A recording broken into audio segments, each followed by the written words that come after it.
मैं ऊपर से 1 रुपया भेजता हूँ और गरीबों तक सिर्फ 15 पैसे पहुँचते हैं। ये बात हमारे देश के पूर्व प्रधानमंत्री राजीव गांधी ने बड़े दुख के साथ कही थी। वो दिन था और आज का दिन है। हमारे देश में भ्रष्टाचार की समस्या जस की तस बनी हुई है। कई सरकारें आईं, कई नेता हुए, मगर कोई भी भारत से भ्रष्टाचार को खत्म नहीं कर पाया। मगर जब लग रहा था कि भारत देश से भ्रष्टाचार को खत्म करना असंभव है, तभी दिल्ली की सत्ता पर काबिज हुआ एक ऐसा शख्स जिसे भ्रष्टाचार से दिली नफरत थी। इस नेता ने अपना पूरा जीवन भारत से भ्रष्टाचार को मिटाने में लगा दिया था। मैं अरविंद केजरीवाल ईश्वर की शपथ लेता हूं। अब इस नेता के हाथ में दिल्ली की सत्ता थी।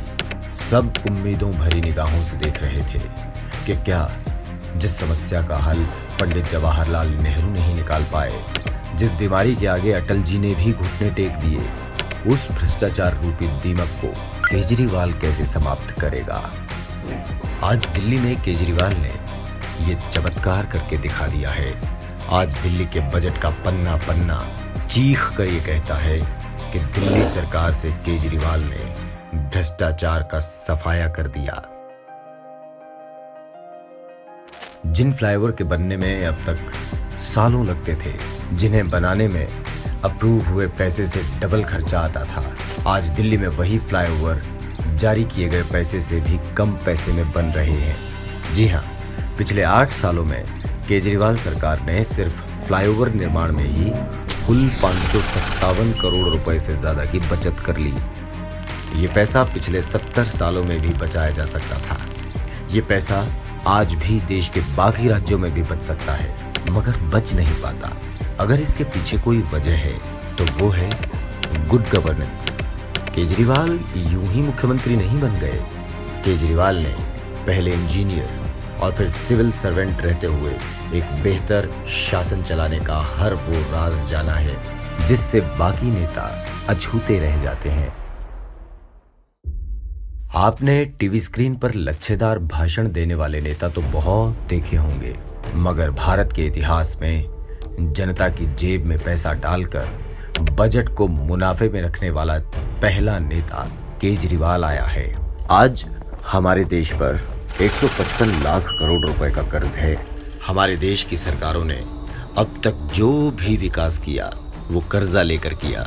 एक केजरीवाल ही आया है जो फ्लाईओवर भी बनाता है, स्कूल भी बनाता है, अस्पताल भी बनाता है, बिजली भी फ्री करता है और उसके बाद भी दिल्ली के बजट को मुनाफे में रखता है।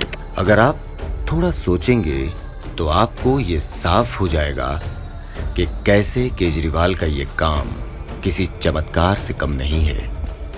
दिल्ली का रेवेन्यू तो अभी और बढ़ना था, दिल्ली को तो अभी और विकास देखना था।